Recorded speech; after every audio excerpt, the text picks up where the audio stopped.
This is my innovation and technology project proposal. During this screencast, I'll be identifying a product within sports technology which has been developed over time and is now implemented within sports to try and benefit performers. I will be developing on the importance of the product within sport and why I'm proposing my website will be based around it. This is a brief introduction to sports technology which I propose for my website to be based around and why it has been chosen. The technology which I will be discussing is the foam roller, which can be seen in this picture. The foam roller is basically a piece of equipment which has been developed to allow athletes to self-massage to release muscle tightness and soreness. In technical terms within sport and health, this is known as self-myofascial release. Foam rolling initially was used only by professional athletes, coaches and therapists to try and improve recovery and prevent muscle tightness. However, using a foam roller has now become familiar everyday practice for people at all levels of fitness in recreational and competitive sport.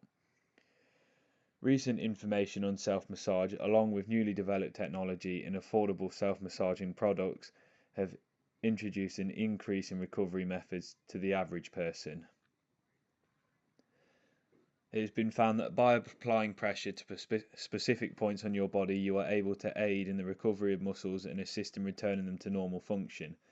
Normal function meaning that your muscles are elastic, healthy, and ready to perform at a moment's notice. Therefore, sports performers have clear benefits of using a foam roller as they'll be able to train harder and more frequently without the risk of being injured.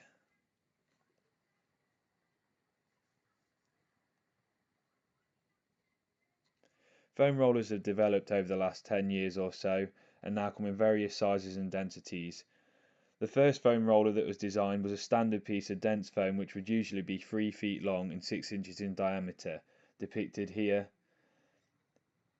by this blue foam roller. This is the easiest and gentlest of foam rollers and can be recommended for almost anyone. It is a good choice of foam roller for people that have never done self-massage therapy before, as it is the least aggressive on the muscles. To the right, we have the black foam roller.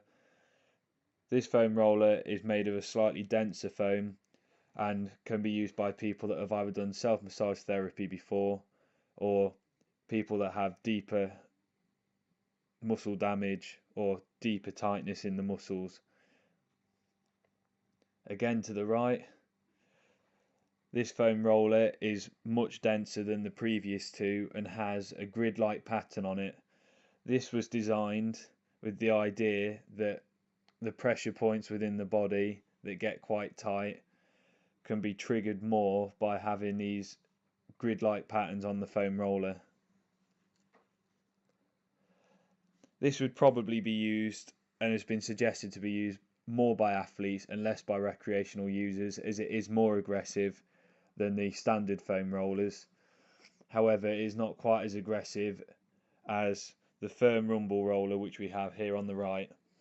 This one, again, from what we can see in the picture, has points that stick out all over it, and basically when someone foam rolls using this one, it gets much deeper and is much more aggressive into the muscle tissue and therefore allows for a much bigger release of tension. This one is pretty much only used by high level athletes or people that can't get the release of tension within the muscles with the previous foam rollers.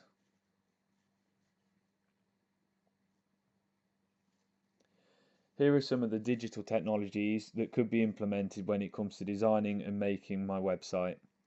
From looking at various high-ranking websites, it's obvious that the use of images, videos and animations enhance the appearance and novelty of them, making them more appealing to users. By using videos and animation, it allows large amounts of information to be portrayed in a more visual and auditory way, which to many people is preferable instead of having to read large bouts of text. Therefore, I will be sure to include a variety of visual and auditory representations of information within my website through taking videos and creating simple but effective animations. To ensure that the quality is good for video and auditory recordings, I would use a HD camera which has a 1080p resolution along with a good quality microphone. This will ensure that the quality of the overall website isn't damaged by poor assets and videos.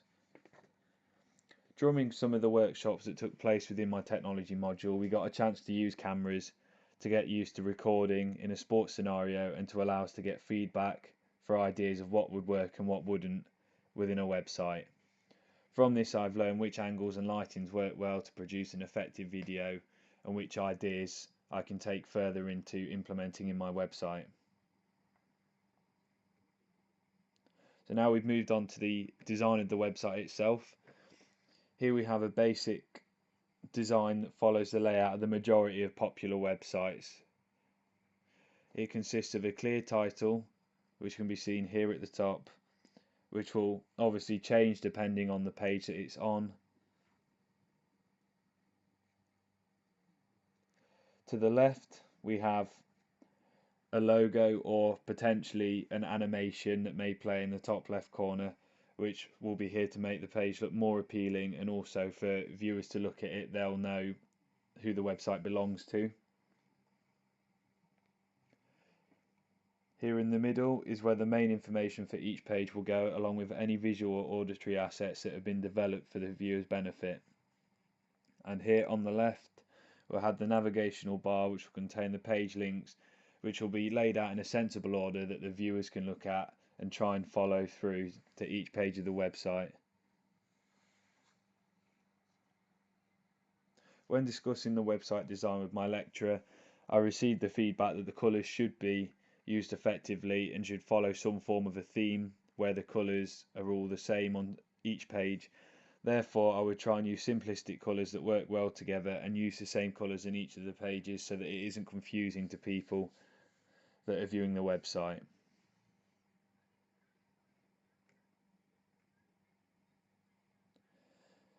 Here is a basic storyboard for the proposed website. So we would have a home page, which is like a welcoming page to the website, and this will be a very user-friendly page, very simple, very easy to navigate. It will have very limited information on, and it's just a page that, as I say, that will introduce the users. There will be an About Us page, which will have information, just general information about the company. There will be a foam rollers page, which will break down into various aspects such as who would use them, what they are, why they're important. Learn how you can benefit from foam rolling, which will be a video blogging page basically, which will actually show users how to use them, and a contact us page. Here we have a Gantt chart, which basically shows the key milestones and important tasks which need to be done and when they'll be completed. Although I'll try to follow this, complications may arise. Some of the issues I'm currently aware of include my limited knowledge of website designing, meaning it could take longer than anticipated. To address this issue, I can get extra help and engage my time effectively within my contact hours in the module. I'm also aware that some of the software needed throughout this project will only be accessible at limited times in the computer rooms. Therefore, to try and counter this problem, I'll ensure that I make the most of my time in my timetabled slots.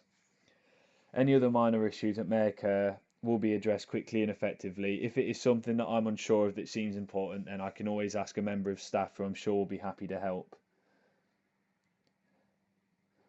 Lastly, here are the references that I've used to source the information previously spoken about.